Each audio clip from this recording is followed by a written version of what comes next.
Hello students, we are going to study the new point, the total energy of particle performing linear system.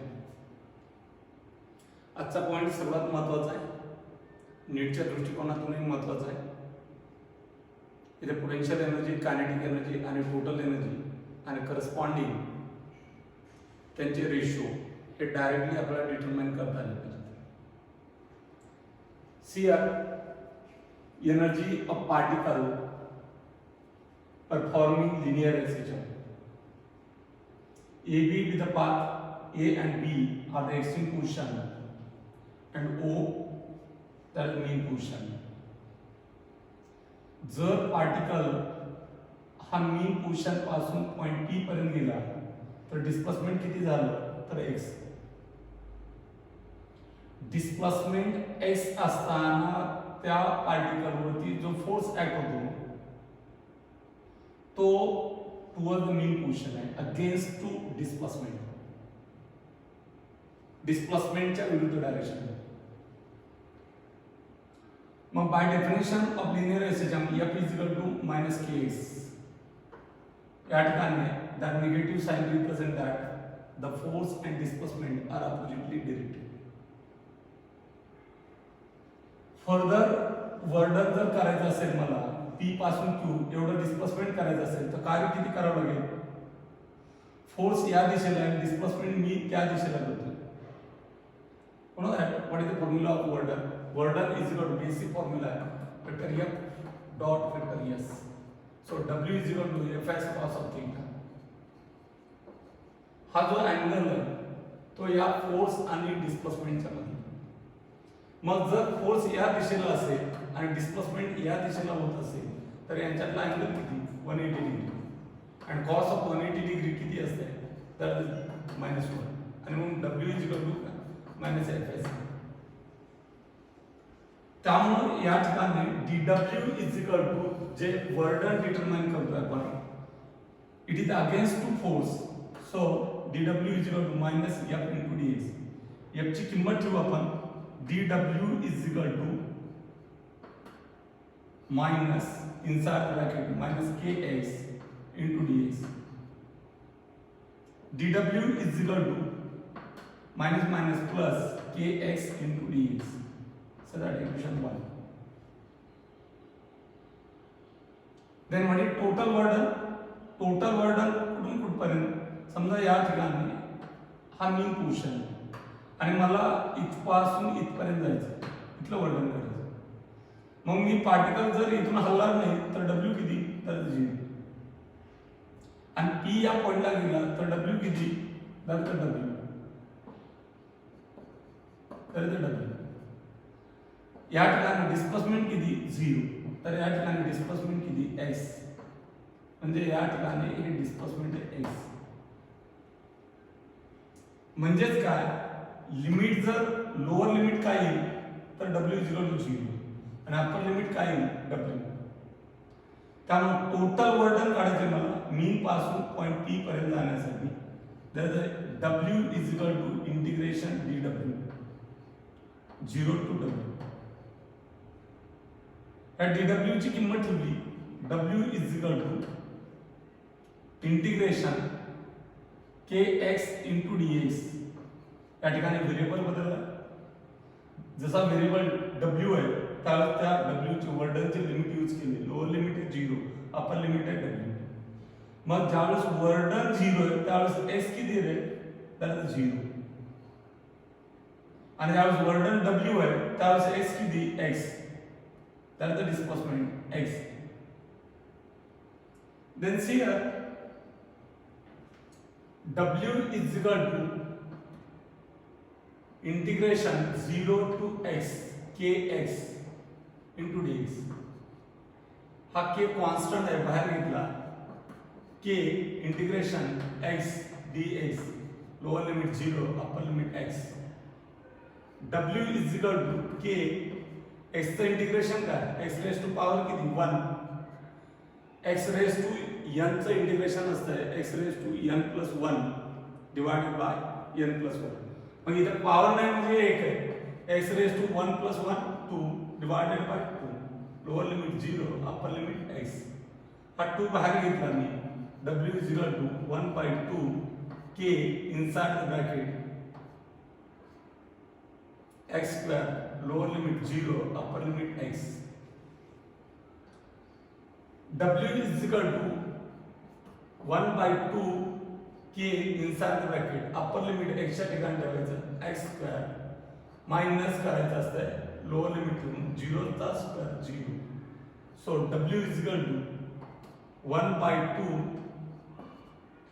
k inside the bracket x square that is वर्डन या ठिकाणी total वर्डन कुठून कुठे जाण्यासाठी particle मीन position पासून point P पर्यंत जाण्यासाठी म्हणजे किती डिस्प्लेसमेंट x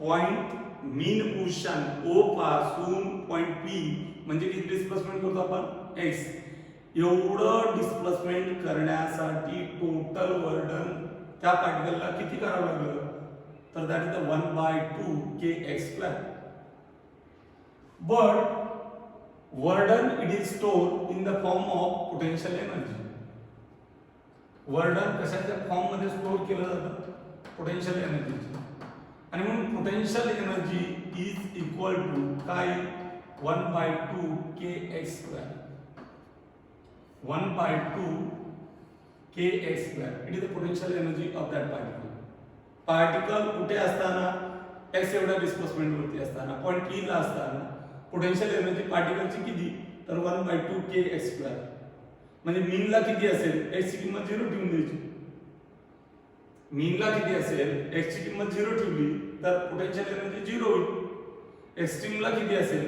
x ची किंमत a ठेवा 1 by 2 k a square हा जो फॉर्म्युला आलाय तो पॉइंट P चा P हा मीन आणि एक्सट्रीमच्या मधला म्हणजे lies between that is the any point म्हणतो आपण त्यामुळे PE is equal to 1 by 2 k x square but k by m is equal to x square k का फोर्स कांस्टेंट और फोर्स पर यूनिट डिस्प्लेसमेंट म्हणतो F is equal to ks k बरोबर F by s so k is equal to k by m is equal to omega square तर k is equal to m omega square हा conversion factor आहे formula तुम्हाला in terms of force constant पाहिजे की in terms of mass in terms of force constant असेल तर k च्या form मध्ये असला पाहिजे मासच्या फॉर्म मध्ये पाहिजे असेल तर k बरोबर m ओमेगा स्क्वेअर ठेवायचं सो पोटेन्शियल एनर्जी काय potential energy is equal to 1 by 2 k काय m omega square x square say that equation number 2 it is the expression for potential energy of particle performing linear acceleration then what is the kinetic energy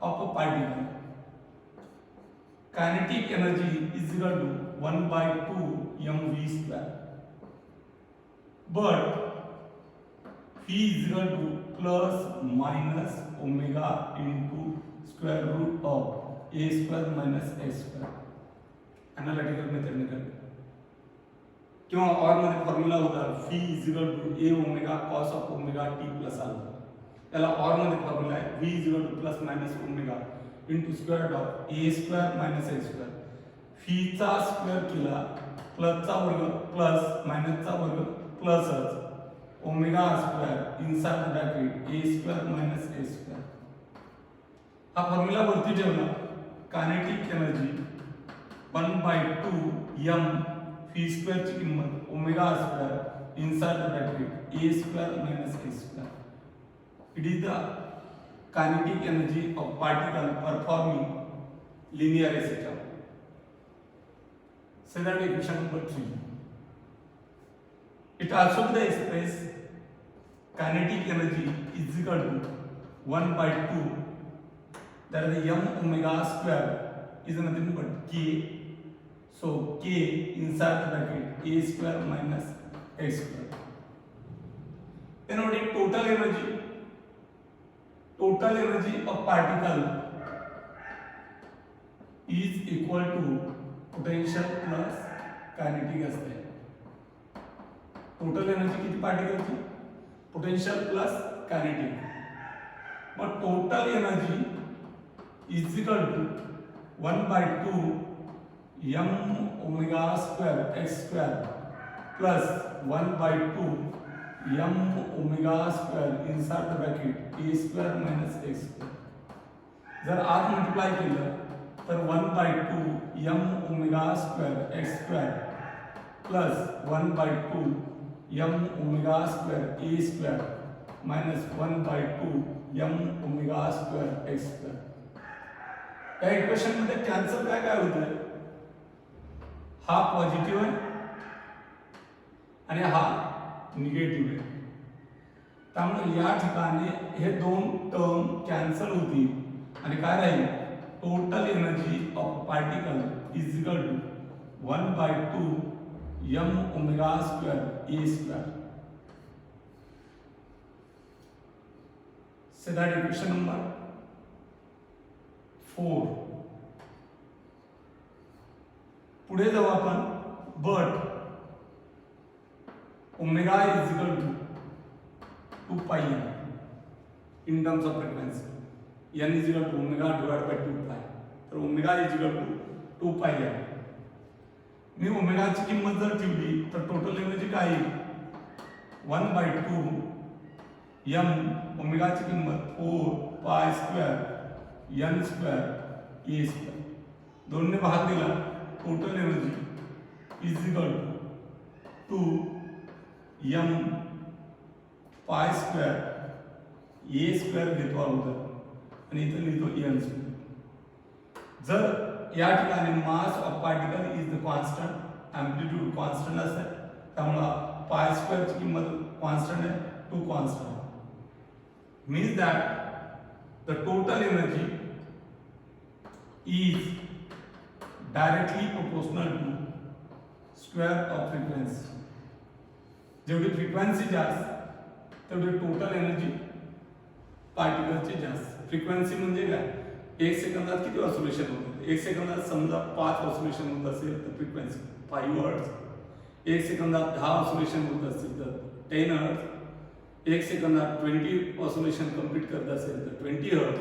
जेवढी frequency increase होईल तेवढी total energy काय होईल? Increase होईल. तर the total energy is directly proportional to square of frequency. म्हणून in terms of period frequency is a reciprocal of period, that is the 1/2. Hence total energy is inversely proportional to square of period. Total energy is inversely proportional to square of period. Then see here student, समजा potential energy divided by total energy हा ratio घेतला. Total energy हे maximum असणार, त्यामुळे येणार उत्तर हे fraction मध्ये 1/2 kx square divided by 1/2 ka square. Common factor काय झाला? कॅन्सल झाला. तर x square divided by a square. Then kinetic energy divided by total energy is equal to 1/2 k inside the bracket a square minus x square divided by 1/2 ka square. 1/2 k cancel. काय राहिलं? a square minus x square divided by a square. आता या ठिकाणी काय आहे? थोडं observe करायचं. Potential एनर्जीच्या समोर काय आला? x स्क्वेअर आला आणि टोटल एनर्जीच्या समोर काय आला? a स्क्वेअर आला. इथे कायनेटिक एनर्जीच्या समोर काय आला? a square minus x square आणि टोटल एनर्जीच्या समोर a स्क्वेअर. तसा a तर कॉन्स्टंट असतो, त्यामुळे टोटल एनर्जी ही कॉन्स्टंट राहणार. एक्स बदलतो म्हणून कायनेटिक एनर्जी बदलेल. इथे एक्स बदलतो म्हणजे पोटेन्शियल एनर्जी बदलेल. मग या ठिकाणी पोटेन्शियल एनर्जीच्या समोर काय असते एक्स स्क्वेअर. कायनेटिक एनर्जीच्या समोर रेशो फॉर्म मध्ये काय असते ए स्क्वेअर मायनस एक्स स्क्वेअर. आणि टोटल एनर्जीच्या समोर काय असते तर ए स्क्वेअर. बरोबर लक्षात राहील. पोटेन्शियल एनर्जीच्या समोर काय असते एक्स स्क्वेअर.